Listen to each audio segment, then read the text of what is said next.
गोरे की तहजीब और सकाफत का आलम यह है कि गोरों का सदर रहने वाला बंदा तिल मिला रहा है कि खुदारा इस तहजीब को अमेरिका और यूरोप से निकालो जो तहजीब तुम लोगों ने अपना रखी है, इख्तियार कर रखी है। बच्चा बीमार हुआ, तंदुरुस्त हो गया, इलाज हुआ, अब बच्चा 2.5-3 साल का हो गया, दाखिल तो आपने पहले करवा दिया था या नहीं करवाया, तो अब आप मशवरे करने लगे जी बच्चे को दाखिल करना कौन सा अच्छा स्कूल है। मैंने मशवरा किया अलफ से कि भाई साहब मैंने बच्चा दाखिल करना, कहाँ दाखिल करूं, मैं मिसाल दे रहा हूं, कौन सा स्कूल अच्छा है। उसने कहा कि यार स्कूल तो बड़े बड़े अच्छे खुले हुए, अब क्या बात है जी, गैर मुल्की बड़े अच्छे तालीमी इदारे हैं, लेकिन तुम उनकी फीस नहीं अफोर्ड कर। यार तुम फिक्र ना करो, मैं फीस का कुछ कर लूंगा, तुम बताओ कौन सा है। वो बताएगा फलां इदारा बहुत अच्छा। अच्छा कितनी फीस है जी? वो इतने हजार या इतने लाख रुपए है, क्योंकि अब तो लाखों बड़े आराम से फीसें ली जा रही। लाखों रुपया फीस के लिए आप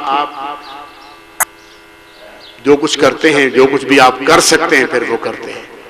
फिर आप अपने बच्चे को वहां दाखिल करवाते हैं और वहां दाखिल होने के साथ ही एक मखसूस किस्म का यूनिफॉर्म उसको दिया जाता है, पहनना पड़ता है, जो अक्सर व बेशतर वो स्कूल ही खुद ही उसने बनवा रखी होती है।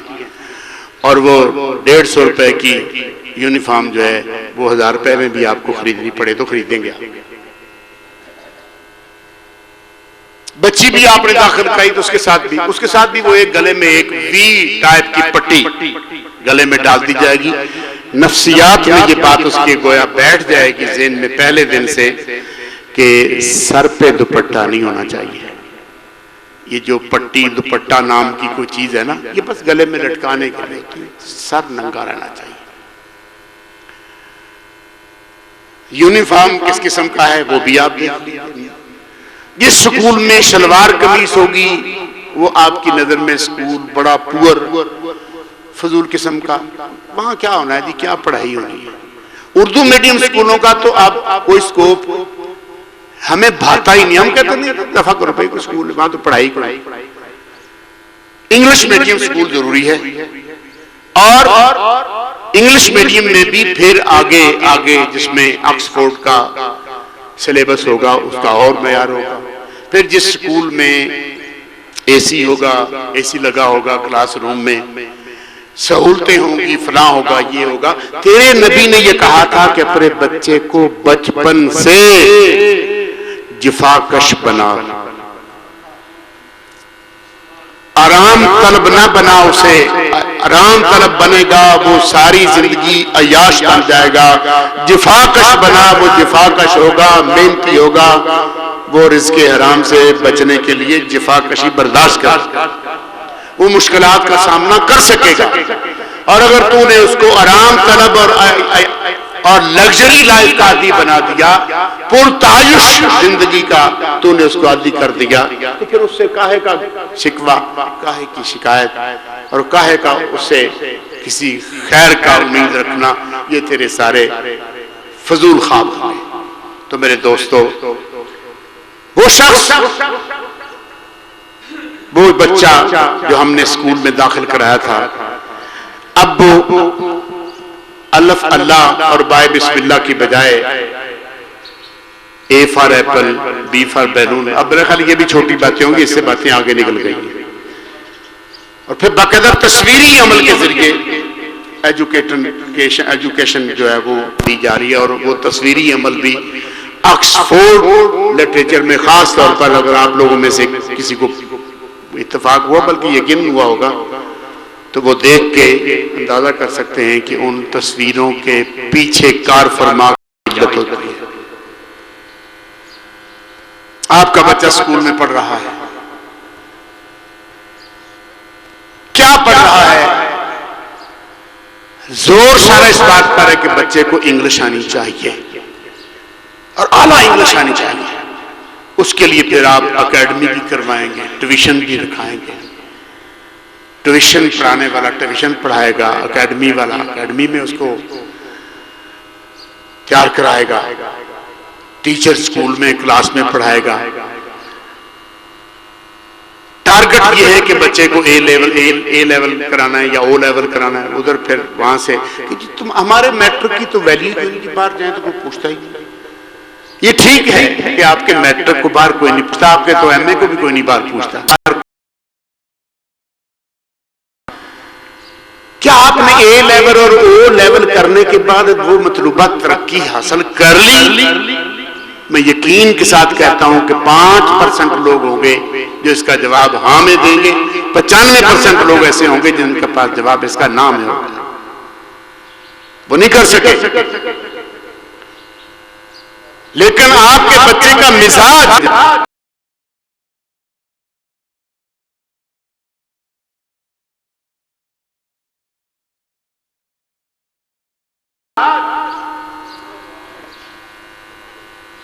आपके दीन, आपकी सोसाइटी, आपके मुआशरे और आपकी कदरों के मुताबिक नहीं रहा। उसकी सोच यकसर बदल गई, मुकम्मल बदल गई, बुनियाद बदल गई, ज़हन बदल गया, फिक्र बदल गई। और याद रखना, जुबानें फिक्र को जन्म देती है। आप पंजाबी हैं तो पंजाबी में ही सोचेंगे आप। जब आप सोचेंगे तो आपकी सोच का अंदाज सोचेंगे पंजाबी में ही आप सोचेंगे, आप अंग्रेजी में नहीं सोच सकते। आपके बच्चे को अंग्रेजी लगा दी गई और बचपन से ही अंग्रेजी उसके अंदर रासिक कर दी गई। अब वो बड़ा होने के बाद पंजाबी में या उर्दू में नहीं सोचता, वो अंग्रेजी ही में सोचता है। और यूरोप की या अमेरिका की ये बहुत बड़ी फतह है, बहुत बड़ी फतह है सैहूनी की, कि उसने तेरे बच्चे की सोच को तेरे मेयार, तेरे मुताबिक नहीं रहने दिया, अपनी मर्जी की सोच उसको दे दी। वो इस्लाम भी पढ़ता है तो वही पढ़ता है जो वहां से छप के आता है, जो यूरोप से सिलेबस के नाम पर आता है, वहां का लिटरेचर, वहां का सिलेबस पढ़। ये आगा खान जो बाकायदा एक बोर्ड भी तस्लीम किया हुआ गवर्नमेंट ने, बल्कि तमाम पाकिस्तानी तालीमी जो बोर्ड हैं उन सब पर उसको ज्यादा फौकियत हासिल। हम लोग कोशिश करते हैं कि हमारे बच्चा जो है वो आगा खान के साथ, टेस्ट के साथ हमारे बच्चे की रजिस्ट्रेशन हो जाए। और उनका सिलेबस अगर आपने देखा हो तो उनकी पहली किताब का पहला सफा देख के अंदर सर शर्म से झुक जाता है। आप कितने ही रोशन ख्याल बने, मैं इसके बावजूद दावे से कहता हूं, देखने के बाद आपका सर एक दफा शर्म से जरूर झुक, और आप हैरान हो जाएंगे कि ये मेरे बच्चे को ये पढ़ाया, इसके लिए मैं कोशिश करता रहा।